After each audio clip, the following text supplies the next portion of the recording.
સૌરાષ્ટ્રના ગ્રામ્ય વિસ્તારોમાં પણ ખાતરની અછત હોવાનું ખેડૂતોની ફરિયાદ છે। રાજકોટ, સુરેન્દ્રનગર સહિતના જિલ્લાઓમાં ડીએપી ખાતરની અછતની ફરિયાદ ઉઠી છે। જસદણ, વિંછિયા, ચોટીલા, ગોંડલમાં ડીએપી ખાતર નથી મળી રહ્યું। ખાતર ન મળવાના કારણે શિયાળુ પાકનું વાવેતર મોડું થશે તેવું ખેડૂતોનું કહેવું છે અને વાવેતર માટે ખેડૂતોને મંડળીઓ અને તાલુકા મથકે ધક્કા ખાવા પડી રહ્યા છે। લાંબી લાંબી લાઈનમાં ઊભા રહેવું પડે છે, છતાં ખેડૂતોને ખાતર નથી મળી રહ્યું। સમગ્ર સૌરાષ્ટ્ર ગુજરાતની અંદર હાલ શિયાળુ પાક ઘઉં, ચણા, રાયડો, જીરુંનું વાવેતર ખેડૂતોને કરવું છે, પણ ડીએપી ખાતર મળતું નથી, જેના કારણે આ બધા જ શિયાળુ પાકના વાવેતરમાં લેટ થઈ રહ્યું છે, મોડું થઈ રહ્યું છે અને ખેડૂત છે એ બજારમાં અને મંડળીઓમાં લાઇનમાં ઊભા રહે છે।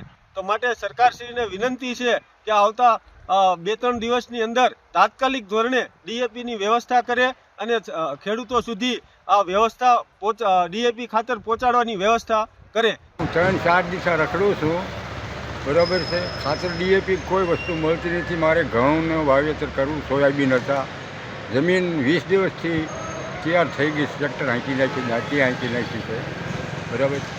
ખાતર વગર વાવવું કેમ હતું? ખાતર વગર થતું નથી સાહેબ। ચોટીલા, રાજકોટ, જસદણ, ગોંડલ કોઈ પણ જગ્યાએ ખાતર અત્યારે મળતું નથી।